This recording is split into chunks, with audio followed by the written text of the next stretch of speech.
Hi nurses, NMC UK registration ചെയ്യാൻ plan ചെയ്യുന്ന ഒരു നേഴ്സാണോ നിങ്ങൾ? നിങ്ങളുടെ കയ്യിൽ ഒന്നിലധികം രജിസ്ട്രേഷൻ സർട്ടിഫിക്കറ്റുകളുണ്ടോ? എങ്കിൽ തീർച്ചയായും അതിൽ വാലിഡായ രജിസ്ട്രേഷൻ സർട്ടിഫിക്കറ്റാണ് നിങ്ങൾ ഉപയോഗിക്കേണ്ടത്. നിങ്ങളുടെ ഇനിഷ്യൽ രജിസ്ട്രേഷൻ എക്സ്പയർഡ് ആണെങ്കിൽ അതുപയോഗിച്ച് തന്നെ NMC രജിസ്ട്രേഷൻ ചെയ്യണമെന്ന് ഒരു നിർബന്ധവുമില്ല.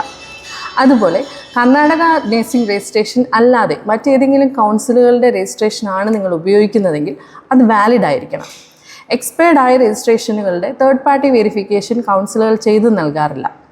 അപ്പോൾ എക്സ്പയർഡ് ആയ കർണാടക രജിസ്ട്രേഷൻ്റെ തേർഡ് പാർട്ടി വെരിഫിക്കേഷൻ കൗൺസിൽ ചെയ്തു നൽകുമോ എന്ന് നിങ്ങൾക്ക് സംശയം തോന്നാം. തീർച്ചയായിട്ടും ചെയ്തു നൽകും. പക്ഷേ NMCയുടെ സെക്കൻഡ് സ്റ്റേജിൽ കുറച്ച് അഡീഷണൽ ഡീറ്റെയിൽസ് കൂടെ കൊടുക്കേണ്ടതായിട്ട് വരും.